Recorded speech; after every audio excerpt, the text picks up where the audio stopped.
નમસ્કાર મિત્રો, આજના લેક્ચરની અંદર આપણે ચર્ચા કરીશું મૂડી બજારની, કેપિટલ માર્કેટ. નાણાકીય બજારને મુખ્યત્વે બે ભાગોમાં વર્ગીકૃત કરી શકાય. એક છે મૂડી બજાર અને બીજું છે નાણાં બજાર. મૂડી બજારમાં બે બજારનો સમાવેશ થાય છે. એક છે પ્રાથમિક બજાર અને બીજું છે ગૌણ બજાર. હવે મૂડી બજારનો અર્થ વિશે સમજીએ. મૂડી બજાર એ એવું એક સંગઠિત બજાર છે જે સમાજની બચતોને ઔદ્યોગિક સાહસો માટે મૂડી સ્વરૂપે ભંડોળ પૂરું પાડે છે. ઔદ્યોગિક સાહસો માટે લાંબા ગાળાના મૂડી ભંડોળનું પ્રાપ્તિ સ્થાન છે. મૂડી બજારમાં લાંબા ગાળાની જામીનગીરીઓ જેવી કે શેર અને ડિબેન્ચરનો વેપાર થાય છે. મૂડી બજાર એ બધા જ પ્રકારની નાણાકીય જામીનગીરીઓ માટેનું બજાર છે, જેવી કે ઔદ્યોગિક જામીનગીરીઓ, સરકારી જામીનગીરીઓ. મૂડી બજાર સમાજની બચતોને ગતિશીલ રાખી આર્થિક વિકાસમાં મદદરૂપ બને છે. તો મિત્રો, અગાઉના લેક્ચરની અંદર આપણે નાણાં બજારની ચર્ચા કરેલી. તો નાણાં બજાર જે છે એ ટૂંકા ગાળાના મૂડી ભંડોળનું પ્રાપ્તિ સ્થાન છે. જો કોઈને પણ ટૂંકા સમય માટે જો નાણાંની જરૂરિયાત હોય તો એ નાણાં બજારમાંથી મૂડી પ્રાપ્ત કરી શકે છે. જ્યારે કોઈ પણ ધંધાકીય એકમને જો લાંબા ગાળાના સમય માટે મૂડીની જરૂરિયાત છે તે મૂડી બજાર કેપિટલ માર્કેટમાંથી નાણાં મેળવી શકે છે. મૂડી બજાર મિત્રો એક પ્રકારનું સંગઠિત બજાર છે. મિત્રો, સંગઠિત એટલા માટે કહેવામાં આવશે કેમ કે આ જે બજાર છે એમાં ભારતની SEBI securities exchange board of ઇન્ડિયાનું નિયંત્રણ સીધું છે. રિઝર્વ બેંક ઓફ ઇન્ડિયા પણ એના પર નજર રાખેલી બેસેલી હોય છે. એ શું કરે છે કે સમાજના લોકો પાસે જે નિષ્ક્રિય બચતો છે એ એકત્રિત કરે છે. ભારતના કરોડો લોકો મિત્રો પોતાના નાણાંનું શેર બજારની અંદર રોકાણ કરે છે, મ્યુચ્યુઅલ ફંડની અંદર રોકાણ કરે છે. તો અહીંયા શું થાય કે મૂડી બજાર સમાજના લોકોની જે નિષ્ક્રિય બચતો છે એ એકત્રિત કરે અને મોટા મોટા જે ઔદ્યોગિક સાહસો છે એને લાંબા ગાળા માટે મૂડી ભંડોળ પૂરું પાડે છે. અને આ જે મૂડી બજાર છે એના પર ભારતની સેબીનું સીધું નિયંત્રણ હોય છે. આ જે મૂડી બજાર છે મિત્રો, એમાં લાંબા ગાળાની જામીનગીરીઓનો વેપાર થાય છે. લાંબા ગાળાની જામીનગીરીઓ એટલે કે ઇક્વિટી શેર છે, પ્રેફરન્સ શેર છે, ડિબેન્ચર છે, એનો વેપાર થાય છે. રોજ મિત્રો સવારે ભારતની અંદર શેર બજાર ખુલે એટલે લાખો કરોડો લોકો એની અંદર મૂડીરોકાણ કરતા હોય છે, જેથી ઔદ્યોગિક સાહસોને લાંબા ગાળાનું મૂડી ભંડોળ પ્રાપ્ત થતું હોય છે. અને એ જે મૂડી બજાર છે મિત્રો, એમાં તમામ પ્રકારની નાણાકીય જામીનગીરીઓ આવી જશે. એટલે મોટી મોટી કંપનીઓ જે છે, ટાટા છે કે રિલાયન્સ છે કે એશિયન છે કે બિરલા છે કે એમઆરએફ છે, બધી કંપનીઓના શેર ડિબેન્ચર આવી જશે. એની સાથે ભારત સરકારની જામીનગીરીઓ પણ આવશે. ભારત સરકાર છે એના પણ પોતાના ઘણા જાહેર સાહસો છે.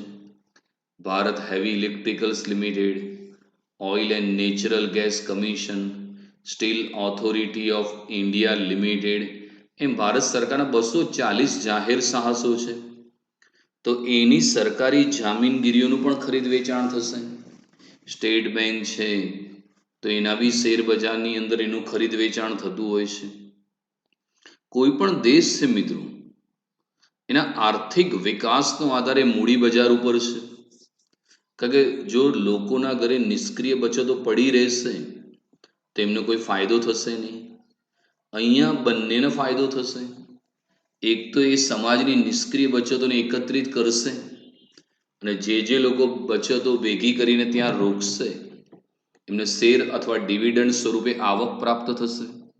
અને બીજું, મૂડી બજાર લોકો પાસેથી મૂડી એકત્રિત કરશે અને દેશમાં જે નવી નવી કંપનીઓ શરૂ થતી હોય તો જે ચાલુ કંપનીના વિકાસ અને વિસ્તરણ માટે નાણાંની જરૂરિયાત હોય એને પૂરું પાડશે, જેથી દેશના આર્થિક વિકાસમાં મદદરૂપ બનશે.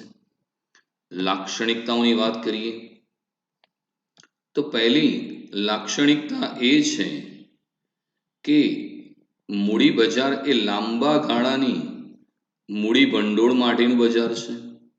આ લોંગ ટર્મ માર્કેટ છે મિત્રો. કારણ કે કોઈ બી ધંધાકીય એકમને 5 વર્ષ માટે, 10 વર્ષ માટે, 15 વર્ષ માટે, 20 વર્ષ માટે બી પૈસાની જરૂરિયાત હોય છે. તો અહીંયા તમને લાંબા ગાળાની મૂડી પ્રાપ્ત થતી હોય છે. કારણ કે અહીંયા જે પણ જામીનગીરીઓનું ખરીદ વેચાણ થાય છે એ લાંબા ગાળા માટેની હોય છે. જે નાણાં બજાર હતું એમાં ટૂંકા ગાળાની જામીનગીરીનું ખરીદ વેચાણ હતું, જ્યારે આ લાંબા ગાળાના મૂડી ભંડોળ માટેનું બજાર છે. દાખલા તરીકે કોઈ કંપનીએ ઇક્વિટી શેર બહાર પાડ્યા છે અને એના દ્વારા મૂડી મેળવી, તો જ્યાં સુધી કંપનીનું અસ્તિત્વ રહેશે ત્યાં સુધી કંપની ઇક્વિટી શેરના નાણાં પરત કરતી નથી. ઘણી કંપની પ્રેફરન્સ શેર બહાર પાડે તો 10 વર્ષના, 15 વર્ષના બહાર પાડે છે. 15 વર્ષ સુધી ડિવિડન્ડ આપે છે અને પછી મૂડી પરત કરે છે. કોઈ કંપની ડિબેન્ચર બહાર પાડે તો 5 વર્ષના, 10 વર્ષના, 15 વર્ષના બહાર પાડે. એટલે અહીંયા કંપનીને જે પણ મૂડી મળશે લાંબા ગાળાની, તો આ મિત્રો લાંબા ગાળાની મૂડી ભંડોળ માટેનું બજાર છે. બીજું છે, મૂડી બજારના સાધનોમાં સરકારી જામીનગીરીઓ, દેવાના સાધનો, ઔદ્યોગિક સાહસની જામીનગીરીઓ જેવી કે શેર, ડિબેન્ચર વગેરેનો સમાવેશ થાય છે.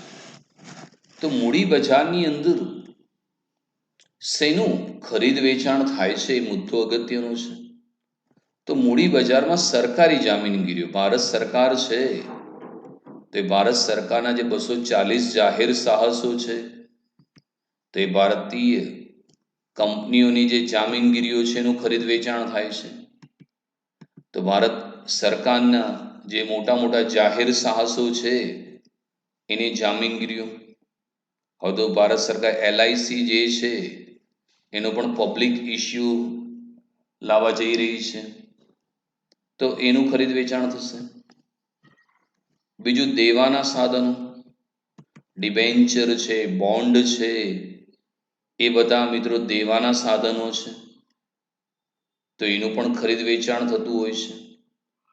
ઘણી વખત કંપનીને કે સરકારને નાણાં જોઈતા હોય તો સરકાર બોન્ડ સ્વરૂપે જાહેર જનતા પાસેથી મેળવે છે.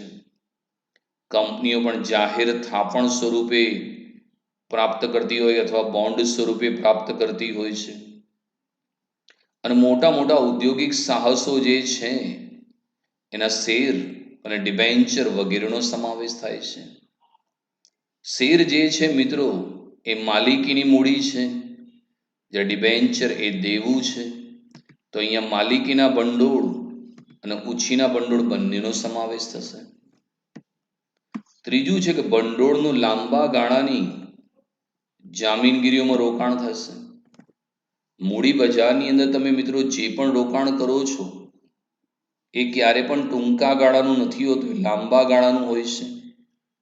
દાખલા તરીકે તમે કોઈ કંપનીના ઇક્વિટી શેરમાં પૈસા રોક્યા તો એ જ્યાં સુધી કંપનીનું અસ્તિત્વ રહેશે ત્યાં સુધી કંપની તમને નાણાં પરત કરવાની નથી. હા, તમારે જો પૈસાની જરૂર હોય તો તમે તમારા શેર વેચીને નાણાં મેળવી શકો છો, પણ એ કંપનીનું જ્યાં સુધી અસ્તિત્વ રહેશે ત્યાં સુધી એ નાણાં પરત નહીં કરે. પ્રેફરન્સ શેર કે ડિબેન્ચર હોય એ પણ 10 વર્ષ, 15 વર્ષની મુદતના હોય છે. એટલે અહીંયા તમારું જે રોકાણ છે એ લાંબા ગાળાનું છે. ભારતમાં મૂડી બજાર ઉપર સેબીનું નિયંત્રણ છે. જેમ ભારતની તમામ બેંકો છે એના પર રિઝર્વ બેંક ઓફ ઇન્ડિયાનું નિયંત્રણ હોય છે, એમ ભારતમાં જે મૂડી બજાર છે, કેપિટલ માર્કેટ, એમાં SEBI securities exchange board of ઇન્ડિયાનું નિયંત્રણ હોય છે. અને સેબીની જે ગાઈડલાઇન્સ છે એનું પાલન કરવું પડશે. ક્યારે મૂડી બજાર ખુલશે, ક્યારે બંધ થશે, કઈ પ્રકારે રોકાણ થશે, એ બધા જ reserve bank of securities exchange board of ઇન્ડિયાના નિયમ મુજબ થશે. અને અહીંયા મૂડી બજારમાં મિત્રો જે પણ રોકાણ થશે એ બેંક મારફતે થશે. તમે રોકડા પૈસાનું રોકાણ નથી કરી શકતા. જામીનગીરીઓ જેવી કે શેર, ડિબેન્ચરની માલિકીની ફેરબદલી થાય છે. તો અહીંયા તમે શેર અને ડિબેન્ચરમાં નાણાં રોકી શકો છો, એટલે માલિકીની ફેરબદલી થાય. દાખલા તરીકે તમે કોઈ કંપનીના શેર ખરીદ્યા તો તમે શેર હોલ્ડર બન્યા, અને શેર હોલ્ડર એ કંપનીના સાચા માલિકો છે. એટલે પહેલા કંપની માલિક હતી, હવે શેર હોલ્ડર માલિક બની ગયા. તમે કોઈ કંપનીના ડિબેન્ચરમાં નાણાં રોક્યા તો તમે ડિબેન્ચર હોલ્ડર છો, તમે કંપનીના લેણદાર છો, તમે કંપનીને પૈસા ઉછીના આપ્યા છે, એટલે અહીંયા માલિકીની ફેરબદલી થાય. બીજું, કોઈ પણ વ્યક્તિને ગમે ત્યારે ઈચ્છા થાય કે શેર વેચી દેવા છે, ડિબેન્ચર વેચી દેવા છે, કે શેર કે ડિબેન્ચર નવા ખરીદવા છે, તો અહીંયા મુક્ત ફેરબદલી છે, ફ્રી ટ્રાન્સફર છે. એટલે તમે સવારે શેર બજાર ખુલે ને તમારી ઈચ્છા હોય કે શેર વેચી દેવા છે તો વેચી દો. જે વ્યક્તિ શેર ખરીદશે એ માલિક બનશે અને તમારા સભ્યપદનો અંત આવી જશે. તમારી ઈચ્છા થઈ કે ભાઈ મારે શેર ખરીદવા છે તો તમે ખરીદી શકો છો. કોઈ વેચશે ને તમે ખરીદી લો, ઓન ધ સ્પોટ માલિકીની ફેરબદલી થઈ જશે.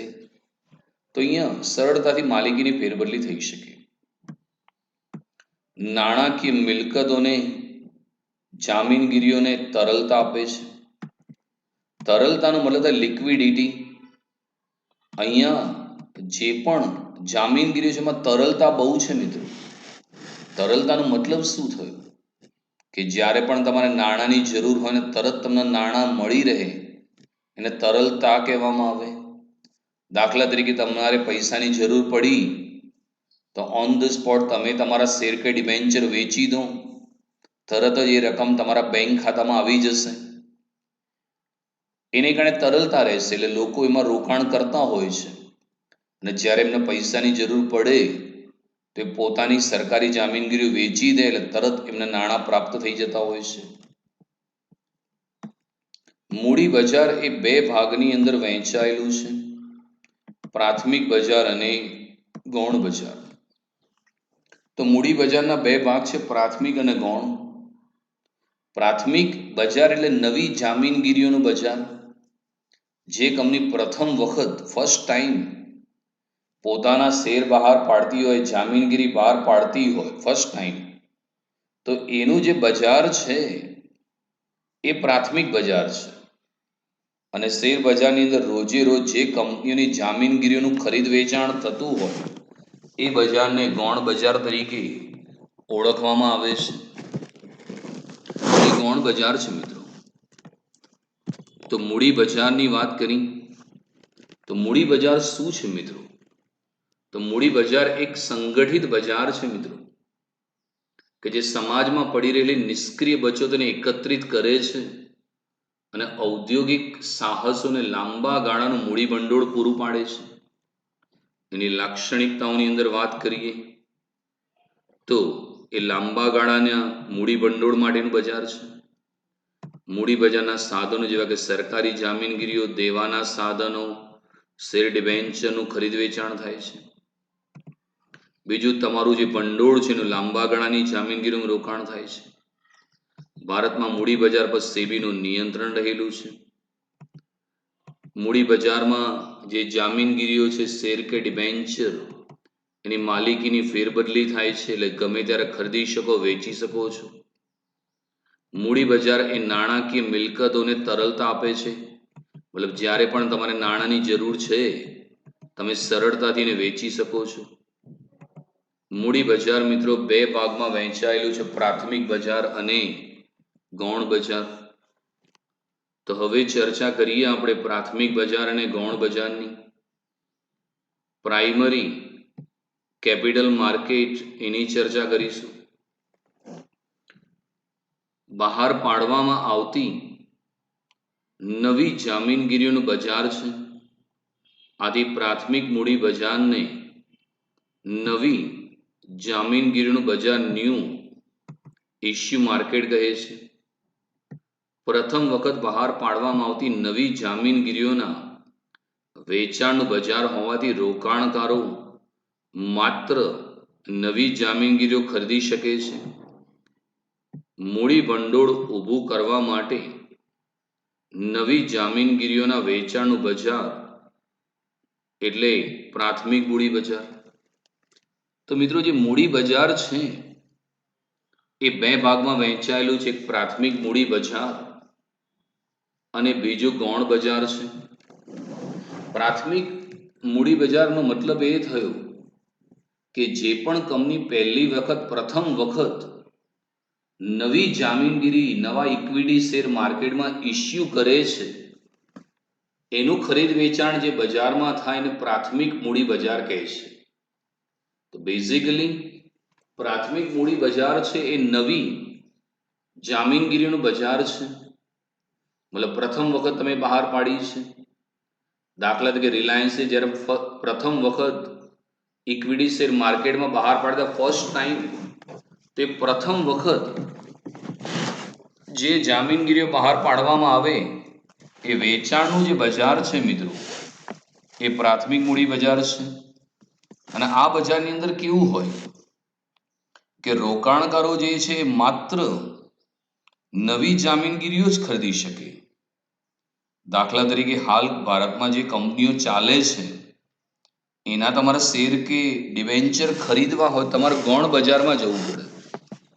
અને જે કંપનીએ ફર્સ્ટ ટાઈમ શેર બહાર પાડ્યા છે એના તમારે માની લો કે શેર ખરીદવા છે તો એના માટે પ્રાથમિક મૂડી બજાર છે.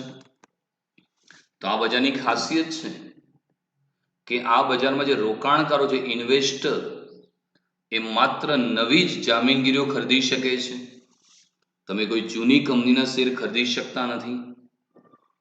તો બેઝિકલી શું છે તો મૂડી ભંડોળ ઊભું કરવા માટે નવી જામીનગીરીઓના વેચાણનું બજાર એ પ્રાથમિક મૂડી બજાર છે. લાક્ષણિકતાઓ નંબર 1, નવી જામીનગીરીઓ બહાર પાડવાનું બજાર છે. તો આ નવી જામીનગીરીઓ બહાર પાડવાનું છે કારણ કે જ્યારે કોઈ પણ કંપની શેર બહાર પાડતી હોય, જાહેર જનતાને આમંત્રણ આપે, વિજ્ઞાપન પત્ર બહાર પાડે કે ભાઈ અમે શેર કે ડિબેન્ચર બહાર પાડીએ છીએ, તમે અમારા શેર કે ડિબેન્ચર ખરીદો. તો આ જે પ્રાથમિક મૂડી બજાર છે મિત્રો એમાં એ નવી જે જામીનગીરીઓ છે એનું ખરીદી અને વેચાણ થતું હોય છે. એ નવી જામીનગીરીનું બજાર છે. નવી જામીનગીરીઓનું વેચાણ થાય છે અને રોકાણકારો ખરીદી શકે છે. તો જે મોટા મોટા ઔદ્યોગિક સાહસો છે એમને મૂડીની જરૂર છે. એ લોકો પોતાની જે જામીનગીરીઓ છે એનું વેચાણ કરશે અને જે રોકાણકારને લાગશે કે ભાઈ આ કંપની સારી છે, રોકાણ કરીશું તો શેરનું મૂલ્ય વધશે, આપણને સારું ડિવિડન્ડ પ્રાપ્ત થશે, એ આશય રોકાણકારો એની અંદર ખરીદી કરતા હોય છે. જે કંપનીને મૂડીની જરૂર છે એ પોતાની જામીનગીરીઓ વેચશે અને રોકાણકારો દ્વારા એ જામીનગીરીઓની ખરીદી કરવામાં આવશે. ત્રીજું છે પ્રાથમિક બજારમાં અનેક મધ્યસ્થીઓ હોય છે જેવા કે બુક રનિંગ, લીડ મેનેજર, બરણાના રજિસ્ટ્રાર, શેર દલાલ વગેરે. તો કોઈ પણ બજારની અંદર અમુક મધ્યસ્થી હોય. મધ્યસ્થીનો મતલબ શું થયો?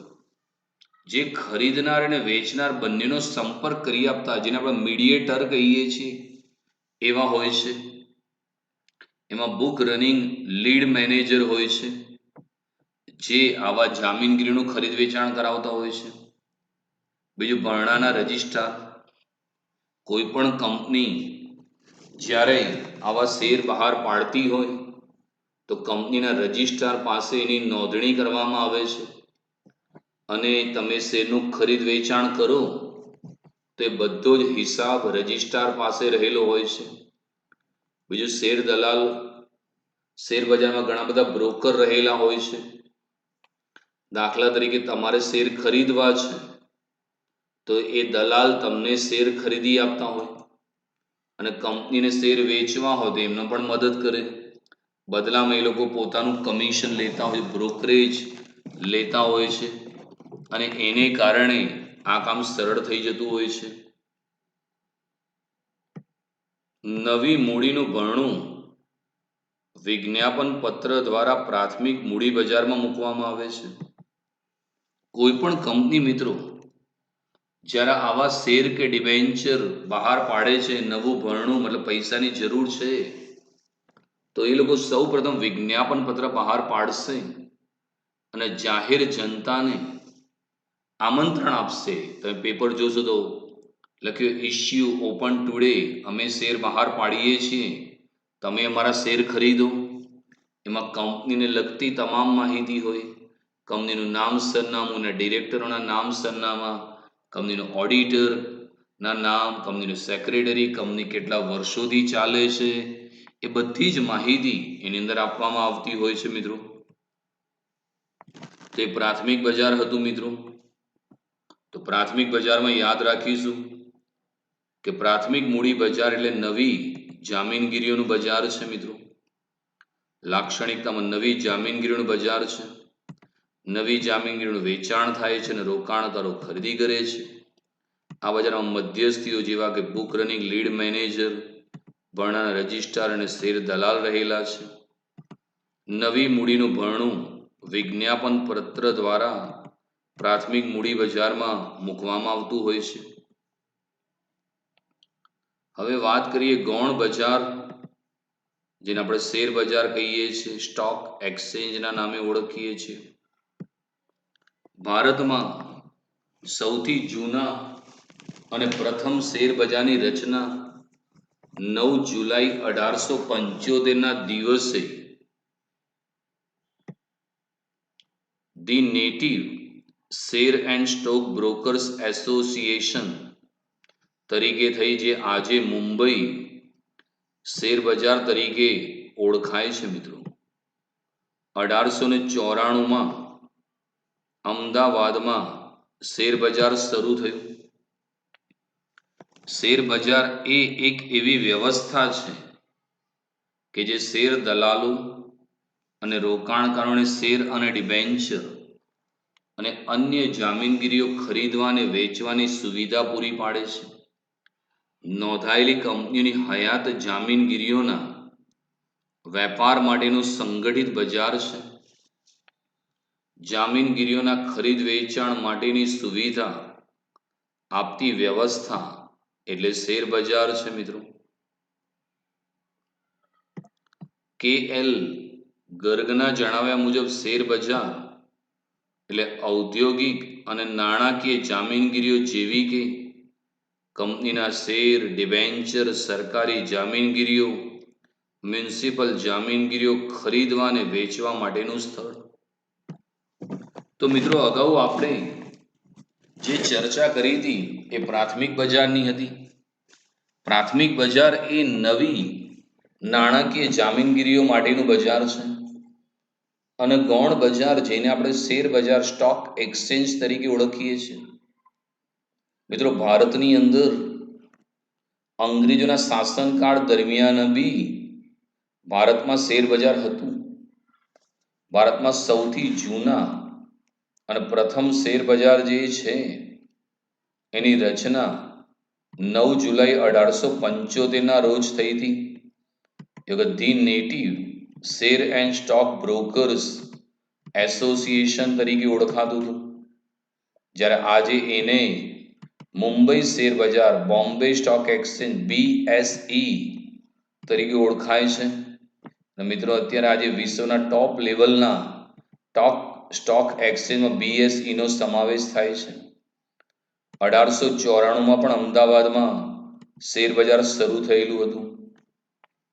તો બેઝિકલી મિત્રો શેર બજાર શું છે?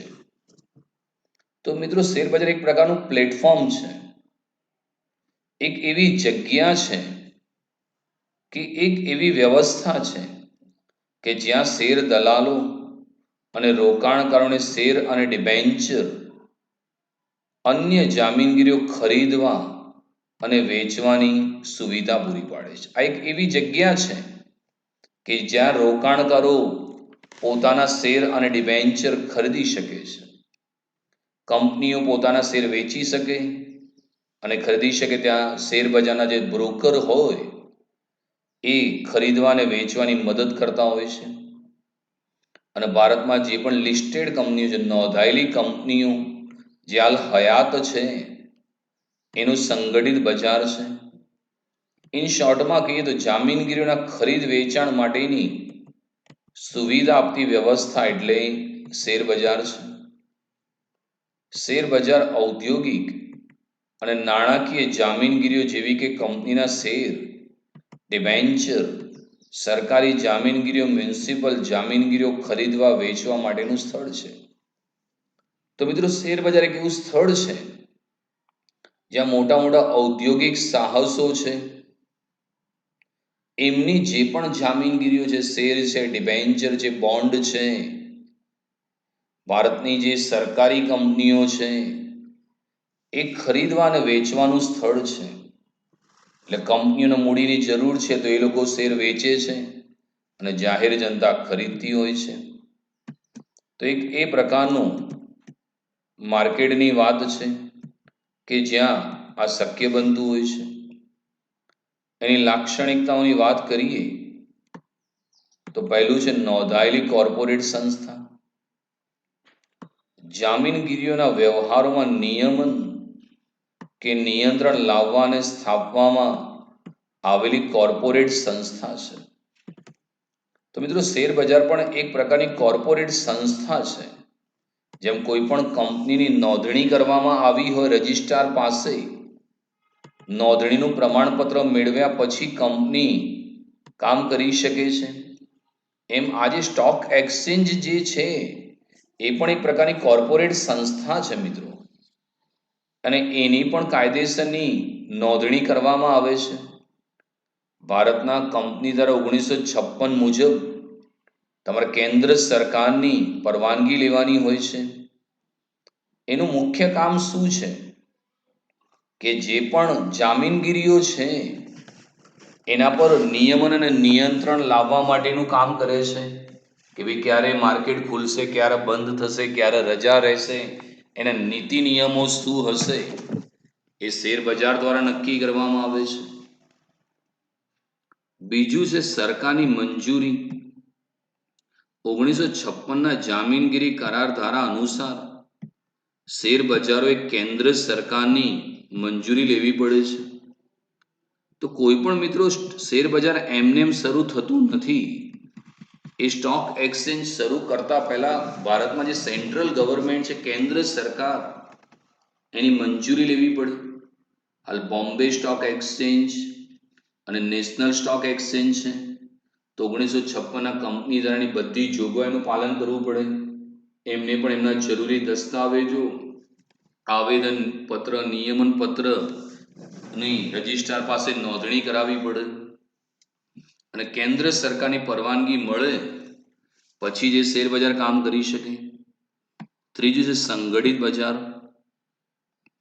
હયાત કે વર્તમાન નોંધાયેલી જામીનગીરીઓના સોદા માટેનું સંગઠિત બજાર છે.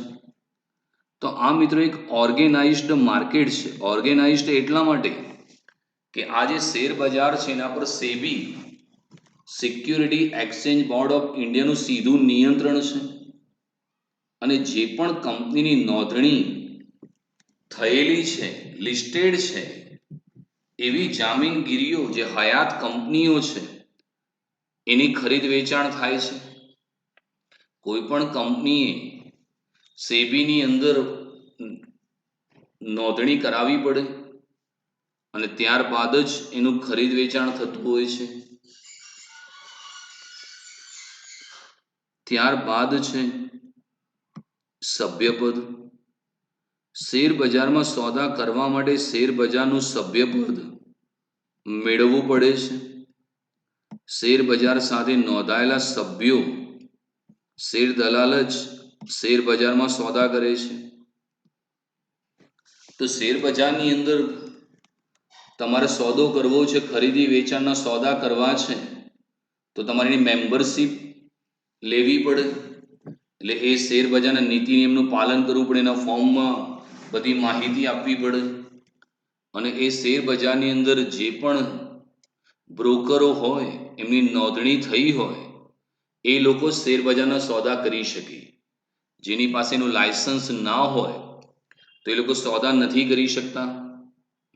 તમે જોયું હોય કે ઘણા બધા એરિયાની અંદર એન્જલ બ્રોકિંગ, મોતીલાલ ઓસવાલ જે છે, શેરખાન છે, આ બધા મોટા મોટા શેર બજારના મેમ્બર છે, બ્રોકર્સ છે. એમને લાયસન્સ લીધું છે, એટલે એ લોકો સોદા કરી શકે છે. ત્યારબાદ છે જામીનગીરીનું બજાર. શેર બજાર એ જામીનગીરીઓના ખરીદ વેચાણ માટેનું માન્ય સંગઠિત બજાર છે મિત્રો. તો આ જે બજાર છે મિત્રો, તો અહીંયા મિત્રો શેર બજાર જે છે એને માન્ય આપણે સંગઠિત બજાર એટલા માટે કહીએ છીએ કેમ કે એના પર સેબીનું સીધું નિયંત્રણ જોવા મળે છે. અને સેબીના નીતિ નિયમ મુજબ જ અહીંયા જામીનગીરીનું ખરીદ વેચાણ જોવા મળે છે. જામીનગીરીની નોંધણી, જે જામીનગીરીની નોંધણી શેર બજારમાં થઈ હોય તેવી જામીનગીરીઓના સોદા શેર બજારમાં થાય છે. કોઈ પણ કંપની છે મિત્રો, એ જ્યારે વિજ્ઞાપન પત્ર બહાર પાડે છે એ પહેલા શેર બજારમાં પણ એની નોંધણી લિસ્ટિંગ કરાવવામાં આવે છે. અને જે કંપનીની નોંધણી થઈ હોય એનું જ આ માન્ય શેર બજારની અંદર ખરીદ વેચાણ જોવા મળે છે. અત્યારે ઘણી બધી ચેનલોની અંદર NDTV, CNBCની અંદર તમે રોજે રોજ આવી કંપનીના લાઈવ ભાવ જોઈ શકો છો. પણ જેની નોંધણી થઈ છે એનું જ ખરીદ વેચાણ થશે. જેની નોંધણી નથી થઈ એનું ખરીદ વેચાણ નહીં થાય. સંચાલન. શેર બજારનો વહીવટ અને સંચાલન સંચાલક મંડળ દ્વારા થાય છે. જેમ કોઈ કંપની હોય એનું સંચાલન બોર્ડ ઓફ ડિરેક્ટર્સ કરતા હોય છે. એમ મિત્રો આ શેર બજાર પણ એક પ્રકારની કોર્પોરેટ સંસ્થા, જે એક પ્રકારની કંપની જ છે, એનું જે સંચાલન છે એ પણ બોર્ડ ઓફ ડિરેક્ટર્સ દ્વારા જ કરવામાં આવે છે. સભ્યો પર કડક અંકુશ. સંચાલક મંડળને પ્રાપ્ત થયેલી શિસ્ત પાલન ની સત્તા દ્વારા સભ્યો પાસે કડક અંકુશનું પાલન કરાવે છે. તો મિત્રો શેર બજારની અંદર સેબીનું સખત નિયંત્રણ હોય છે. એને લાગે ભાઈ કોઈ કંપનીની અંદર ગેરરીતિ થઈ રહી છે, ફ્રોડ થઈ રહ્યું છે, તો એ સભ્યોની સામે કડક પગલાં લે. કોઈ બ્રોકર નીતિ નિયમ મુજબ કામ ના કરતો હોય તો એનું લાયસન્સ એ રદ કરી શકે છે. અને એકદમ સ્ટ્રિક્ટલી શિસ્ત પાલન કરાવે છે મિત્રો. અને ટોટલ જ પારદર્શિતા રહે એ માટે બધું જ જે છે એ બેંક મારફતે વ્યવહારો કરાવે છે અને પાલન કરાવશે અંકુશ. વ્યવસ્થા તંત્રીય માળખું. શેર બજારનું વ્યવસ્થા તંત્રીય માળખું જાહેર કંપની સ્વરૂપનું હોય છે. તો મિત્રો શેર બજાર જે છે એ પણ એક પ્રકારની પબ્લિક લિમિટેડ કંપની જ છે મિત્રો. જેમ કે જાહેર કંપની છે એનું જે રીતનું બંધારણ હોય, આવેદનપત્ર હોય, નિયમન પત્ર હોય, એ જ પ્રકારનું કામકાજ શેર બજારનું જોવા મળે છે. એની અંદર પણ અંતમાં લિમિટેડ શબ્દ લખવામાં આવે છે. એનું વ્યવસ્થા તંત્રીય માળખું એક્ઝેક્ટલી જાહેર કંપની જેવું હોય છે. એમાં પણ board of directors, chairman, CEO, એમડીની નિમણૂક કરવામાં આવે છે. શેર બજારનું નિયમન, ભારતમાં બધા જ શેર બજારનું નિયમન સેબી તથા જામીનગીરી કરાર ધારા મુજબ થાય છે. તો ભારતની અંદર જે પણ શેર બજારો છે એનું નિયમન SEBI securities exchange board of India મારફતે એનું ખરીદ વેચાણ થતું હોય છે.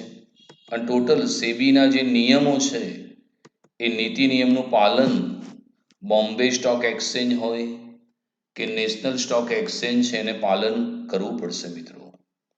તો આ જે ગૌણ બજાર શેર બજારની લાક્ષણિકતાઓ હતી, નોંધાયેલી કોર્પોરેટ સંસ્થા, સરકારની મંજૂરી, સંગઠિત બજાર, સભ્ય પદ, જામીનગીરીનું બજાર, જામીનગીરીની નોંધણી, સંચાલન, સભ્યો પર કડક અંકુશ, વ્યવસ્થાતંત્રીય માળખું અને શેરબજારનું નિયમન.